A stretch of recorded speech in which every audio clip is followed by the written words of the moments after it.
আসসালামু আলাইকুম। প্রিয় শিক্ষার্থীরা, কেমন আছো তোমরা সবাই? আশা করি সবাই ভালো আছো। আমিও ভালো আছি, আলহামদুলিল্লাহ। আজ আজকে তোমাদের এমসিডাব্লিউ যে নিয়েছিলাম গতকাল, সেইটার সমাধান আগে করে দিব। তারপরে বই থেকে তোমার জ্যামিতি চ্যাপ্টার থেকে শর্ট কোশ্চেন শিট যেটা দিয়েছি, এর বাইরে বই থেকেও আসতে পারে। তো যেহেতু সম্ভাবনা আছে বই থেকে আসার, তো বইয়ে কোন ধরনের শর্ট কোশ্চেন হতে পারে, কি আছে, সেটাও আমরা একটু আলোচনা আজকে করব। ঠিক আছে? তো শুরুতেই আসি আজকের এমসিডাব্লিউর বিষয়ে। তোমরা সবাই এমসিডাব্লিউ দেও নাই, এটা সবচেয়ে বড় দুঃখের কথা। আর এইভাবে এমসিডাব্লিউটা নেওয়ার অর্থই হচ্ছে তোমাদের যে প্রশ্নের প্যাটার্ন, অর্থাৎ আমাদের সামনে যে 22 তারিখ থেকে পরীক্ষা, ওই পরীক্ষার প্যাটার্ন অনুযায়ী তোমাদের একটা পরীক্ষা নেওয়া হয়েছে। তো এমসিডাব্লিউটা দিলে তোমাদের কি হতো, এক হচ্ছে পরীক্ষার প্যাটার্নের সাথে তোমার সময়ের যে একটা মিল, আধা ঘন্টার মধ্যে লিখতে হবে, এই জিনিসটা তুমি অভ্যস্ত হয়ে যেতে। আর এই জাতীয় প্রশ্নই যেহেতু চ্যাপ্টার বলা আছে যে অনুশীলনী 6-এর ক থেকে একটা যোগ্যতা ভিত্তিক, খ থেকে একটা যোগ্যতা ভিত্তিক, আর 4টা শর্ট কোশ্চেন চতুর্থ অধ্যায়, আর হচ্ছে তোমার জ্যামিতি মিলিয়ে। তো এটা দিলে তোমার প্র্যাকটিসটা হয়ে যেত। তো যারা দেওনি তারা আসলেই ভুল করেছো, আর যারা দিয়েছো তাদেরকে অনেক অনেক অনেক ধন্যবাদ। ঠিক আছে? ওকে। তো চতুর্ভুজের কয় জোড়া বাহু পরস্পর সমান হলে সামান্তরিক হবে? এটা হচ্ছে তোমার 2 জোড়া বাহু।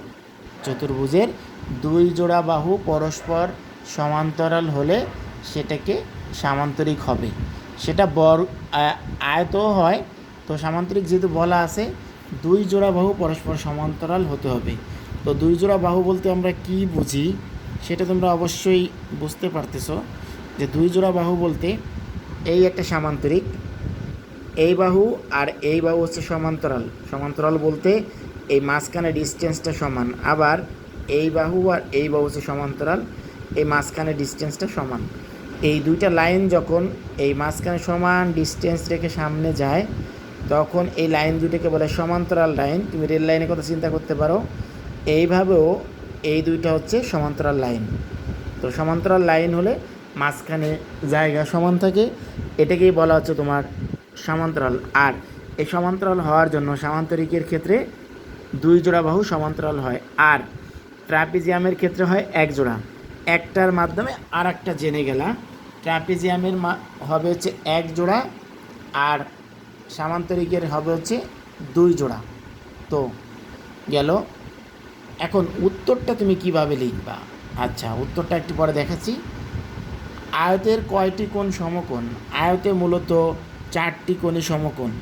আয়ত যে, তার 4টা কোণই সমকোণ। কারণ আয়তটা তোমরা এঁকে দেখো, 4টা কোণই সমকোণই হয়। নেক্সট, এখানে কয়ের মান কত হলে বাক্যটি সত্য হবে? এটা মুখে মুখে সমাধান করা যায়। তোমরা একটু টেকনিক্যালি আমি শিখাই, তোমরা শিখে নাও। দেখো, প্রথমে তোমার এই 2টাকে বাম থেকে ডানে পাঠাবে। 2 এখানে আছে বিয়োগ, ডানে গেলে হবে যোগ।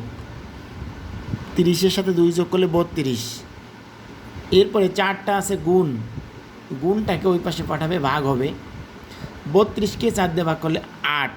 এটার উত্তর হচ্ছে 8, বা ক সমান সমান 8, যেটা লেখো ওইটাই রাইট। এরপরটা দেখো, ক একটি জোড় মৌলিক সংখ্যা। ক সমান সমান কত হলে বাক্যটি সত্য হবে? এই একটাই মাত্র মৌলিক সংখ্যা, জোড় হচ্ছে 2। তাহলে ক এর মান যদি 2 হয়, এই কথাটা সত্য হবে। এই পৃথিবীতে একটাই মাত্র মৌলিক সংখ্যা জোড়, সেটা হচ্ছে 2। আর কোনো মৌলিক সংখ্যা জোড় নাই, বিজোড়। এই কারণে এটার মান হচ্ছে 2। তাহলে শর্ট কোশ্চেনের অ্যান্সার তোমরা অবশ্যই উপরে নিচে লিখবে। আমি জায়গার স্বল্পতার জন্য এইভাবে লিখেছি। দেখো, প্রথমটার উত্তর হচ্ছে 2 জোড়া, এতটুকু লিখবে, বেশি লেখা লাগবে না। তারপরটা উত্তর হচ্ছে 4টি কোণ, 4টি লিখলেই হবে। তারপরে গ সমান সমান গয়ের উত্তর হচ্ছে ক সমান সমান 8 বা শুধু 8 লিখলে হবে। আর গয়ে হচ্ছে ক সমান সমান 2। এখানে দেখো কি লিখেছি, গ শুধু 8, গয়ে শুধু 2 লিখলেও হবে। ঠিক আছে, এখানে ক সমান সমান যদি কেউ না লেখে সমস্যা নেই, ক সমান সমান না লিখলেও সমস্যা নেই, বাট এই শুধু 8 লিখলেও চলতো। তাহলে শর্ট কোশ্চেনের অ্যান্সার তোমরা এইগুলো উপরে নিচে লিখবে এইভাবে, ক খ গ ঘ। আর সংক্ষেপ উত্তর তুমি কখনোই বড় করে লিখবে না, যে বড় করে লেখো তার উপর আমরা আরও বিরক্ত হই। যদি সংক্ষেপে উত্তরে তোমার সংজ্ঞা আসে সেক্ষেত্রে সংজ্ঞাটা তুমি ডিটেলস লিখবে, আদারওয়াইজ যত উত্তর যতটুকু চায় জাস্ট ওইটুকু। এখানে কোনো ওই মেকআপ করা লাগবে না, তেল সাবান আলতাসোনু লিপস্টিক কালার দিয়ে মেকআপ করতে হবে না, জাস্ট যা তার অরিজিনাল সেইটুকু উত্তর, মেকআপ করে তাকে সুন্দর করতে হবে না। তো এখানে যারা বড় করে লিখবা তারা আরও নাম্বার কাটা খাবা আমার কাছে। নেক্সট 2, যোগ্যতা ভিত্তিক। অনুর কাছে 6/11 লিটার ও রূপার কাছে 1/8 লিটার কমলার জুস আছে। ফার্স্ট কোশ্চেন, অপ্রকৃত ভগ্নাংশ কাকে বলে? উদাহরণ দাও। এই সংজ্ঞাটা 2-3 ভাবে লেখা যায়। তো আমি লিখেছি হচ্ছে, যে ভগ্নাংশের হর ছোট লব বড় তাকে অপ্রকৃত ভগ্নাংশ বলে। এভাবেও বলা যায়, যে ভগ্নাংশের হর অপেক্ষা লব বড় অথবা লব অপেক্ষা হর ছোট তাকে অপ্রকৃত ভগ্নাংশ বলে। সংজ্ঞার জন্য 1 নাম্বার, উদাহরণের জন্য 1 নাম্বার। এখন উদাহরণ দাও বলতে এখানে কিন্তু লিমিট নাই, কয়টা নেই। এই ক্ষেত্রে তুমি 2টা দিয়ে ইত্যাদি লিখে দিবে, 2টা উদাহরণ দিয়ে ইত্যাদি লিখে দিবে। ঠিক আছে, এরপরে দেখো, তো এটা সমাধান আমি করে রেখেছি, সমাধান তোমাদের অলরেডি তো পাঠিয়ে দিয়েছি, সকালে তোমরা দেখেছো। এই 2 নং প্রশ্ন উত্তর ক, যে ভগ্নাংশের হর ছোট লব বড় তাকে অপ্রকৃত ভগ্নাংশ বলে। উদাহরণ হচ্ছে 2/3, 5/7। এই উদাহরণ এমনভাবে দিবা যেন কাটাকাটি না যায়। উপরে 4 নিচে 8 দিলে কিন্তু হবে না, কাটাকাটি যাবে, কাটাকাটি করা যাবে না। এমন সংখ্যা দিবা যেন কাটাকাটি না যায়, আর উপরে বড় হয় নিচে ছোট হয়, গেল ইত্যাদি। সংজ্ঞা অন্যভাবেও হবে, যেমন আমি যেভাবে লিখছি এভাবেই তোমাকে লিখতে হবে এমন কোনো কথা নেই, অন্যভাবেও হবে, সেটা বলা হচ্ছে। নেক্সট, 2 জনের একত্রে জুস আছে। এখানে বলা আছে 2 জনের একত্রে কত লিটার জুস আছে, কত লিটার জুস আছে। আর তো 2 জনের একত্রে জুস আছে, এটা যোগ করবা। প্রাথমিকভাবে তোমাকে এই মিশ্র ভগ্নাংশটাকে অপ্রকৃত করতে হবে। করলাম, 8 + 8 + 5, 13 উপরে নিচে 8। এরপরে তোমাকে 6 এবং 8-এর লসাগু বের করতে হবে। ভগ্নাংশের যোগ বিয়োগে তোমাকে অবশ্যই লসাগুর মাধ্যমে করতে হবে। যদি সমহর হয় তাহলে আর লসাগু দেখাতে হয় না, কারণ ওখানেও লসাগু করা হয় কিন্তু ওটা প্রয়োজন পড়ে না। সমহর যদি হয়, এখানে তো সমহর না, একটা হচ্ছে 6, একটা হচ্ছে 8, অবশ্যই সমহর নয়।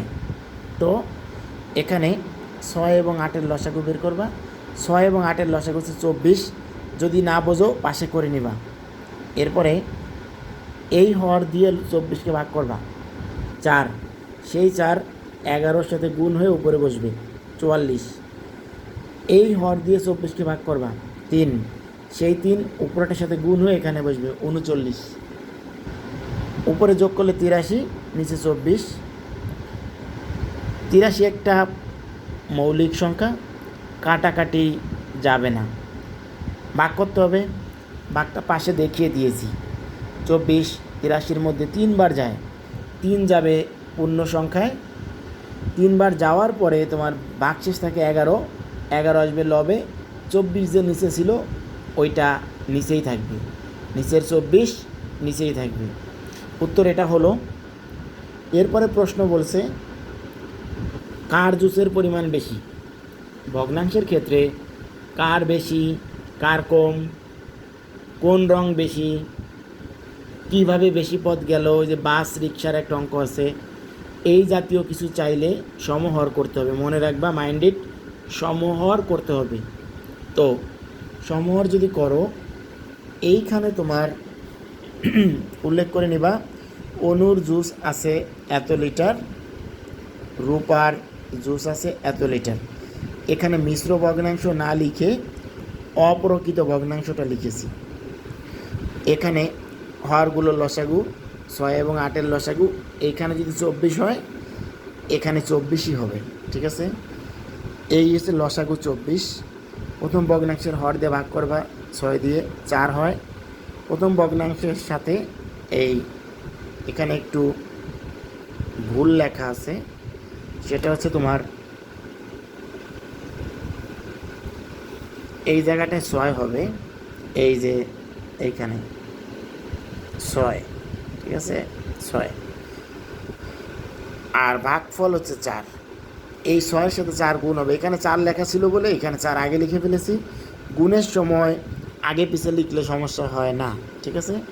তো এই 4 গুণ হবে উপরে, আর এই 4টা মূলত এখানে হওয়ার কথা ছিল, 6টা এখানে হওয়ার কথা ছিল, একই কথা। 24/44। এরপরের ভগ্নাংশের হর দিয়ে ভাগ করবা 24কে, 3 ভাগফল। এই ভগ্নাংশটা তুলে নিয়ে আসবা 8/13। এটাকে তুমি উপরে নিচে 3 গুণ করবা, উপরে 39 নিচে 24। এই কাজটুকু তোমাকে অবশ্যই করতে হবে যে এখানে লিখে 44 বড় 39 ছোট, বা 24/44 বড় 24/39 ছোট। এই 24/44 আসছে অনুর নাম থেকে, এইটা থেকে। এই 6/11 এই ভগ্নাংশ থেকে জন্ম নিয়েছে এইটা, তার মানে এটা বড়। এইটা কে আসলে? অনু। অনুর জুস বেশি আছে। উত্তরে যেহেতু কে চায়, নামটা লিখে দেবা অনু। ওকে, এটা ছিল আমাদের 2 নংয়ের সমাধান। আমরা 3 নং প্রশ্ন দেখি। 3, করিম সাহেবের কাছে 48,000 টাকা ছিল। তিনি ওই টাকার 12/5 অংশ এতিমখানায়, 8/3 অংশ শিক্ষা প্রতিষ্ঠানে দান করলেন। ওকে, করিম সাহেব মোট কত অংশ দান করলেন? একটা অংশ, একটা অংশ, এই দুটো অংশ যোগ করতে হবে। তার দানকৃত টাকার পরিমাণ কত? এটা এর দিয়ে করতে হবে।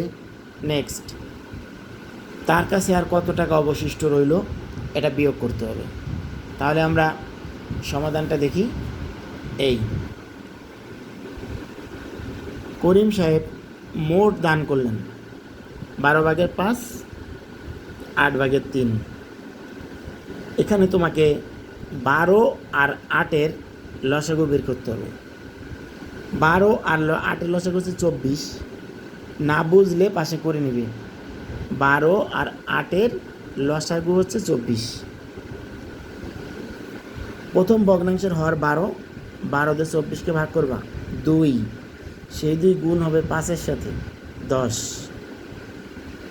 8 দিয়ে 24কে ভাগ করবা 3, সেই 3 গুণ হবে এই 3-এর সাথে 9।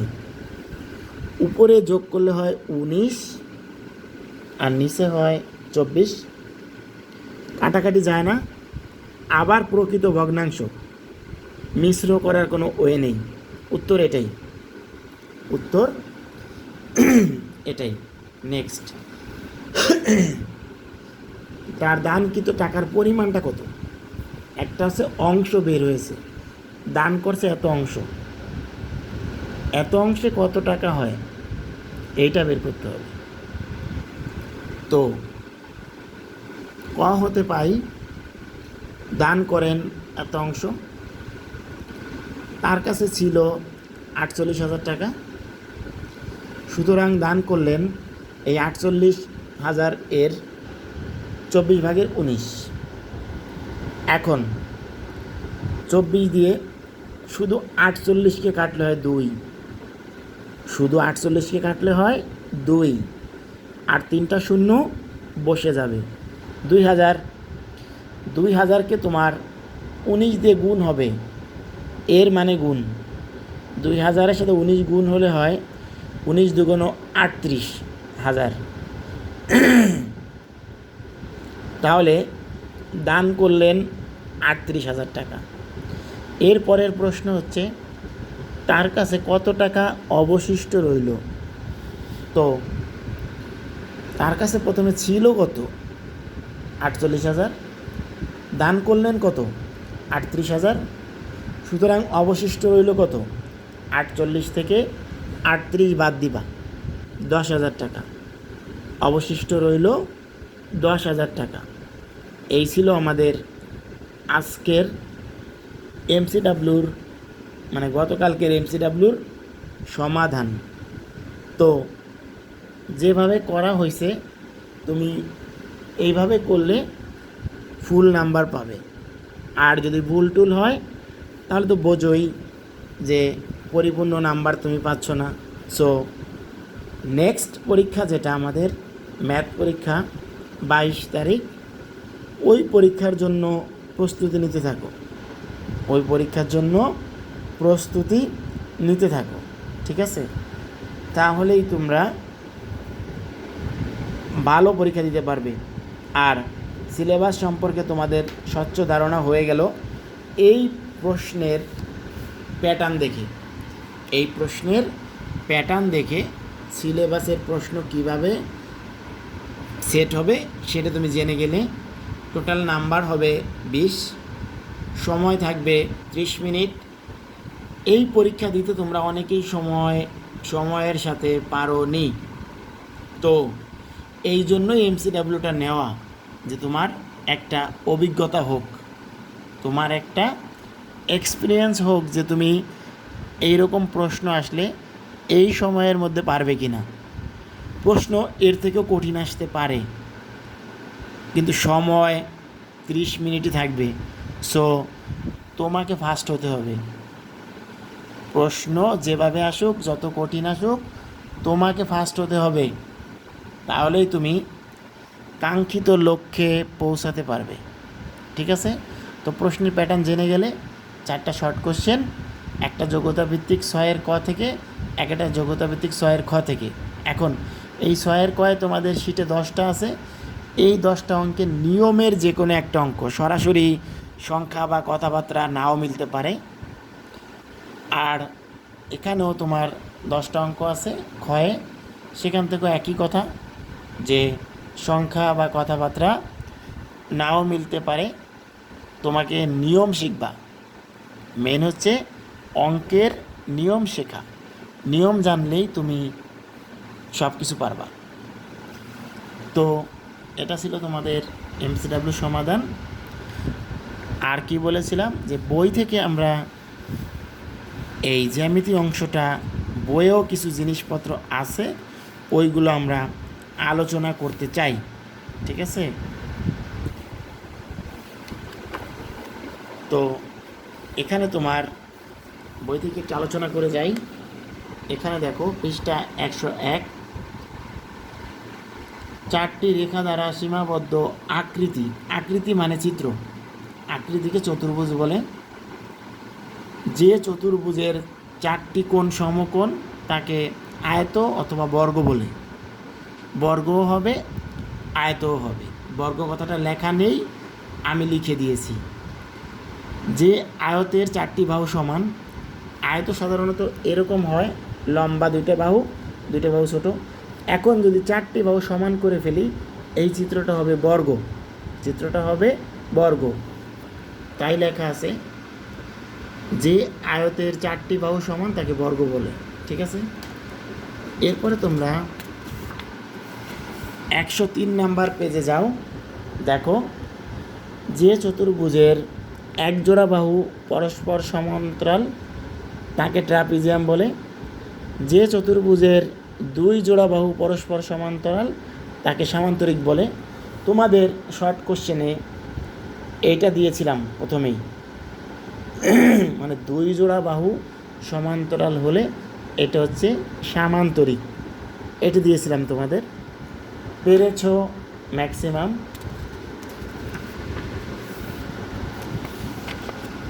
এরপরে দেখো এইখানে সামান্তরিকের বিপরীত বাহুগুলো পরস্পর সমান, বিপরীত কোণগুলো পরস্পর সমান। এটা আমাদের বৈশিষ্ট্যের মধ্যে আছে, বিপরীত বাহুগুলো পরস্পর সমান আর বিপরীত কোণগুলো পরস্পর সমান। এরপরে আমাদের আসতে পারে শর্ট কোশ্চেনে তোমার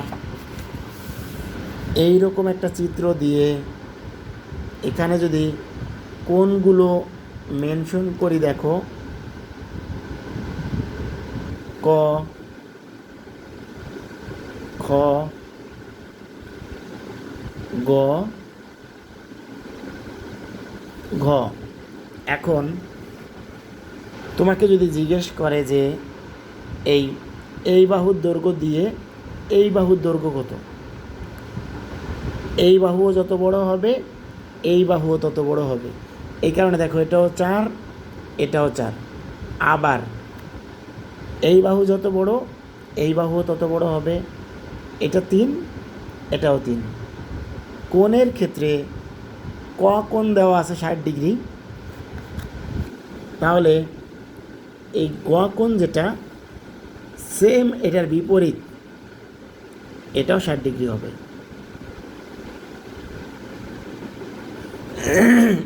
যেটা দেওয়া আছে সামান্তরিক আর রম্বসের ক্ষেত্রে এই ঘটনা ঘটে।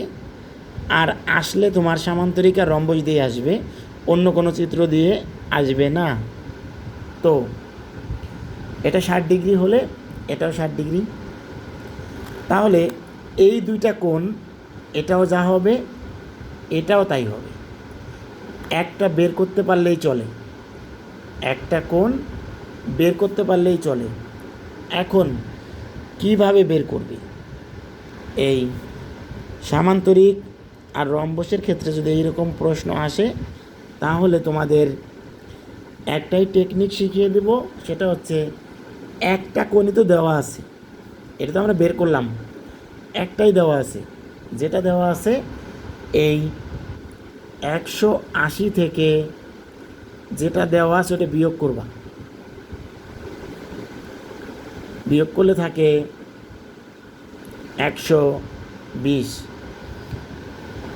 তার মানে হচ্ছে এইখানে 120 ডিগ্রি আছে, তো এইখানেও 120 ডিগ্রি আছে। মানে এটা সরাসরি হচ্ছে এটার বিপরীত। এইটা যদি 120 হয় ওইটাও 120, এটা হচ্ছে কথা।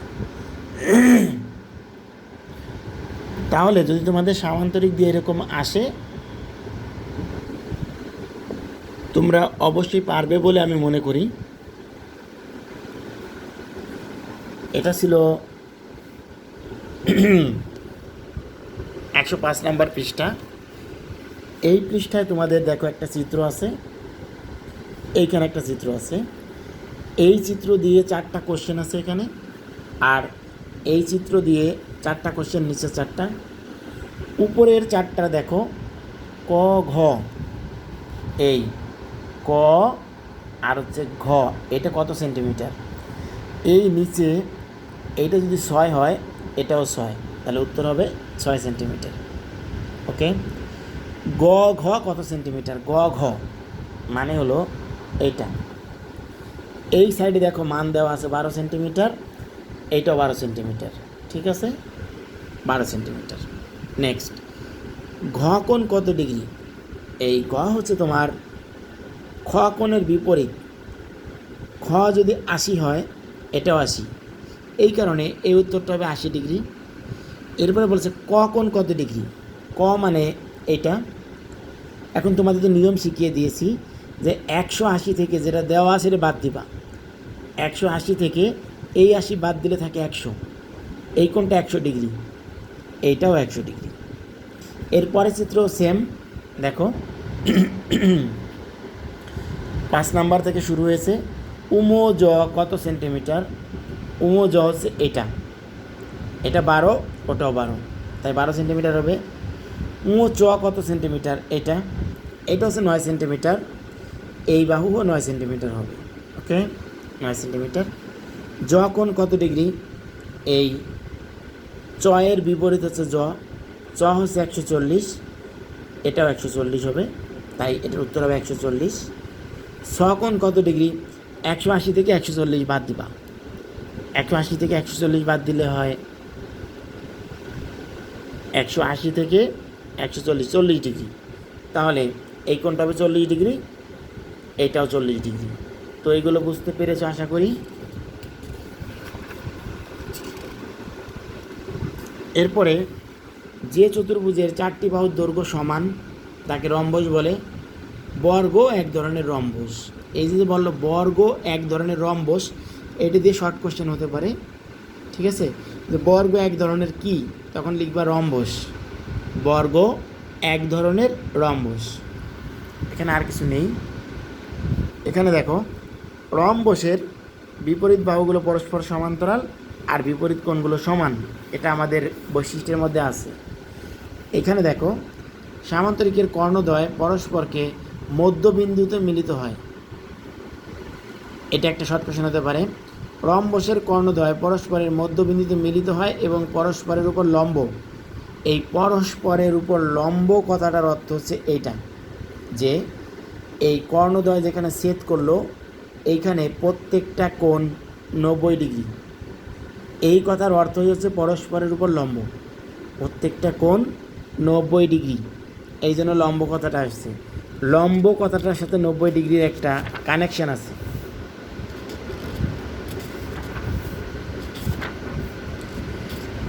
এরপরে তোমরা যাও পৃষ্ঠা 112তে ক খ একটি সমান্তরাল, দুইটি সমান্তরাল রেখা। নিচের উদাহরণটি দেখো এবং রেখা দুইটি ব্যবহার করে একটি ট্র্যাপিজিয়াম ও দুইটি সামান্তরিক আঁকো।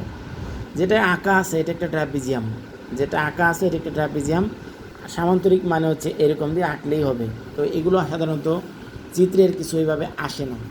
এই চিত্রটা দেখো, ডান পাশের চিত্রের সামান্তরিকের বাহুগুলোর দৈর্ঘ্য এবং কোণগুলোর পরিমাণ নির্ণয় করো। এটা তোমাদের অলরেডি শেখানো হয়ে গেছে। এই কোণের বিপরীত হচ্ছে 70, এই বাহুর বিপরীত হবে 6, এই বাহুর বিপরীত হবে 4। এখন প্রশ্নগুলোর উত্তর দেখো। ক গ কত সেন্টিমিটার, ক আছে কোথায় আর ঘ আছে কোথায়, ক ঘ 6 সেন্টিমিটার হবে। নেক্সট গ ঘ কত সেন্টিমিটার, মানে এইটা 4 সেন্টিমিটার। এরপরে ঘ কোণ কত ডিগ্রি, এটার বিপরীত 70 ডিগ্রি। ক কোণ কত ডিগ্রি, 180 থেকে 70 বাদ দিবা, 110, এটাও 110,